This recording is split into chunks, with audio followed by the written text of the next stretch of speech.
السلام علیکم ورحمۃ اللہ وبرکاتہ۔ ناظرین کرام، تجوید القرآن کلاسز کا سلسلہ جاری ہے۔ اس سلسلے میں خاکسار ایک اور کلاس کے ساتھ آپ حضرات کی خدمت میں حاضر ہے۔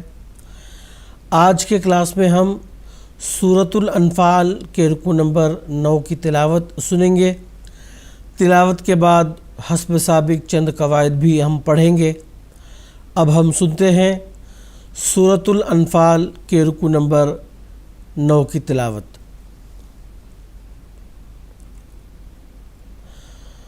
اعوذ باللہ من الشیطان الرجیم، بسم اللہ الرحمن الرحیم۔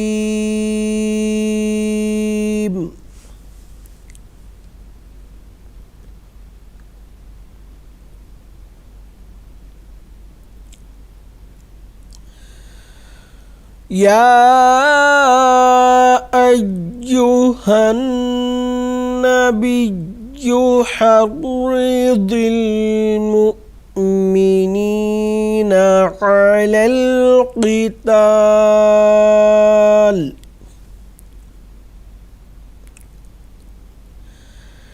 ان یکن منکم عشرون صابرون یغلبوا مئتین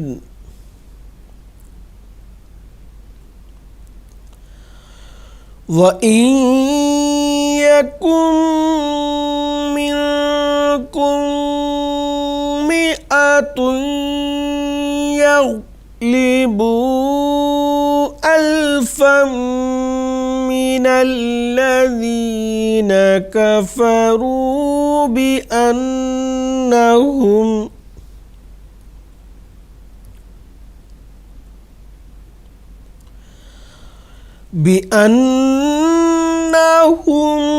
قوم لا يفقهون۔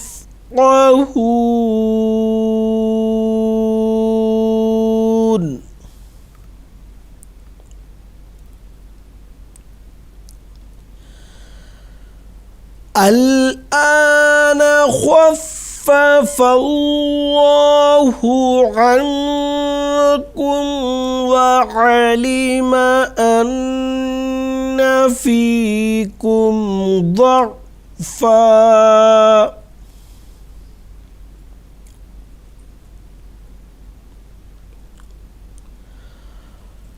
فإن يكن منكم مئة صابرة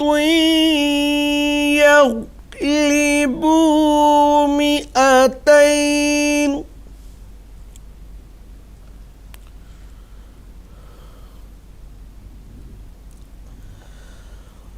وَإِن يَكُن مِّنكُمْ أَلْفٌ يَغْلِبُوا أَلْفَيْنِ بِإِذْنِ اللَّهِ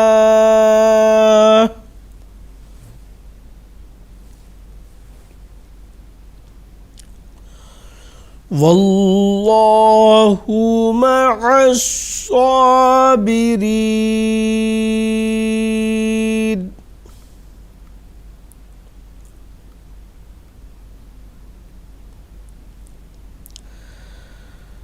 ما كان لنبي أن يكون له أسرى حتى يثخن في الأرض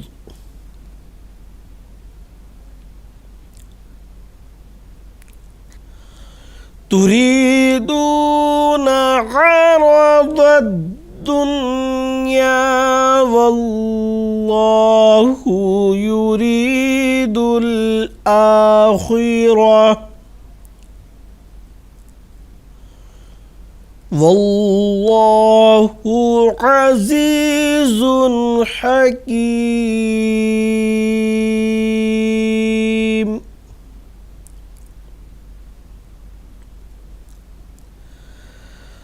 لولا کتاب من اللہ سبق لمسکم فیما اخذتم عذاب عظیم.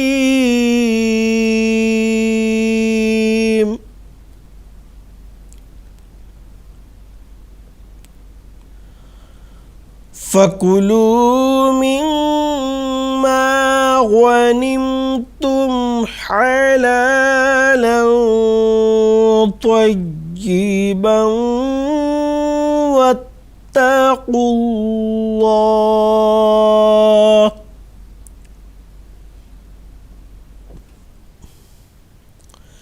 إِنَّ اللَّهَ غَفُورٌ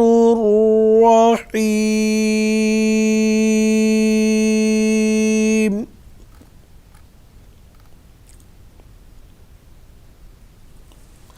ناظرین کرام، اب تک ہم سورۃ الانفال کے رکو نمبر 9 کی تلاوت سن رہے تھے.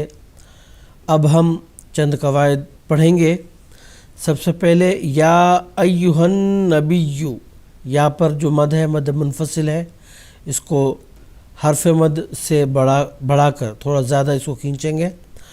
ہن نبی میں نون مشدد ہے، ایک الف کے برابر یہاں پہ غنہ کی آواز ہوگی. حرذل رے، یہ جو ساکن والا حرف ہے اس کو باریک پڑھیں گے اور ضاد کو گول پڑھیں گے.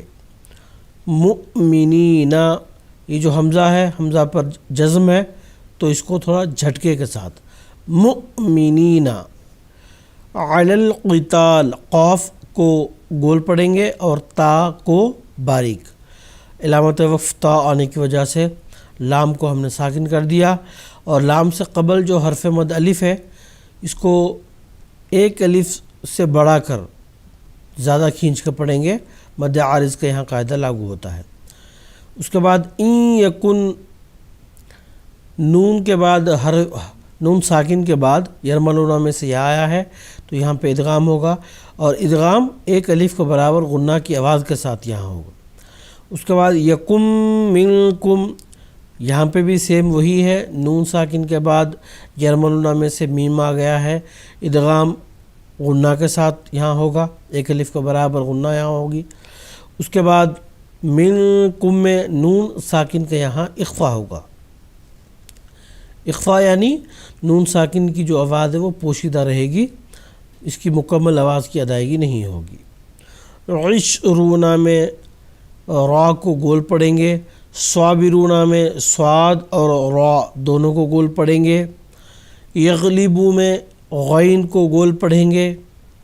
مئتین، علامت وقف جیم آنے کی وجہ سے نون جو متحرک حرف ہے اس کو ہم نے ساکن کر دیا. اس کو ساکن کرنے کی وجہ سے اس سے قبل جو یا ساکن ہے اس کو یہاں کہتے ہیں مد لین.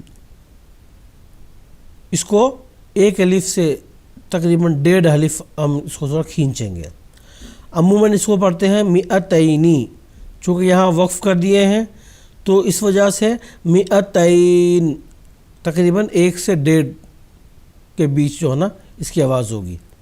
اس کو کہتے ہیں مد لین عارض. ایک ہوتا ہے لازم اور ایک ہے عارض. عارض یعنی ٹیمپرری اس وجہ سے کہ یہاں اگر ہم جیم کی جگہ وقف نہیں کرتے آگے اس کو ملا کے پڑھیں گے تو اس صورت میں یہاں پہ کوئی مد لین نہیں ہوگا. چونکہ وقف کیے ہیں تو عارضی طور پر یہ مد ہے تو اس کو مد لین عارض کہتے ہیں. آگے حصہ وَإِن یکم، یہاں پہ نون کے بعد نون ساکن کے بعد یا آیا ہے تو یہاں ادغام ہوگا اور غنہ کے ساتھ ادغام ہوگا، ایک الف کے برابر غنہ کی آواز یہاں ہوگی. یکم منکم میں بھی نون ساکن کے بعد میم آ گیا ہے تو یہاں ادغام ایک الف کے برابر غنہ کی آواز کے ساتھ ہوگی. اس کے بعد منکم میں نون ساکن کے یہاں اخفا ہوگا. منکم مئتن، یہاں 2 میم کا ادغام ہو گیا ہے، اس کو کہتے ہیں ادغام مثلین، یعنی ایک ہی قسم کے دو حروف کا ملنا جڑنا، اس کو کہتے ہیں ادغام مثلین، اور ایک الف کے برابر غنہ کی آواز بھی یہاں ہوگی۔ اس کے بعد مئتین یغلبو، تا پر جو تنوین ہے اس کا ادغام یا میں ہو گیا ہے، اور یا یہاں ایک الف کے برابر غنہ کی آواز بھی ہوگی۔ یغلبو میں غین کو گول پڑیں گے، اور با پر جو مد ہے اس کو مد منفصل کہتے ہیں، اس کو ایک الف سے زائد کھینچ کے اس کو پڑھتے ہیں۔ الفم من الذین کفروا، فا پر جو تنوین ہے اس کا ادغام میم میں ہو گیا ہے، تو ایک الف کے برابر غنہ کی آواز بھی یہاں ہوگی۔ من الذین میں دال کو نرم پڑھتے ہیں، کفروا میں را کو گول پڑھیں گے، بِأَنَّهُم میں نون مشدد ایک الف کے برابر غنہ کے ساتھ اس کو پڑھیں گے۔ قوم لا، قاف کو گول پڑھیں گے، اور میم پہ جو تنوین ہے اس کا ادغام لام میں ہو گیا ہے۔ قاعدہ یہ ہے نون ساکن اور تنوین کے بعد یرملون میں سے کوئی حرف آتا ہے تو ادغام ہوتا ہے۔ اب یرملون میں سے لام آیا ہے تو یہاں پہ جو تنوین ہے میم پر اس کا ادغام لام میں ہو گیا ہے، اور یہاں پہ کسی قسم کا کوئی غنہ نہیں ہوگا۔ یفقہون، قاف یہ حروف مستعلیہ میں سے ہے، اس کو گول پڑھیں گے۔ آگے علامت وقف آیت آ جانے کی وجہ سے یہاں وقف کر دیا ہم نے، وقف کرتے ہوئے آخری متحرک حرف نون ہے اس کو ہم نے ساکن کر دیا۔ اس کو ساکن کرنے کی وجہ سے اس سے قبل حرف مد واو ہے، اس کو مزید ہم کھینچ کے پڑھیں گے مد عارض کے قاعدے کے مطابق۔ تو ناظرین کرام، آج کی کلاس میں بس اتنا ہی، انشاءاللہ اگلی کلاس میں پھر ملاقات ہوگی۔ السلام علیکم ورحمۃ اللہ وبرکاتہ۔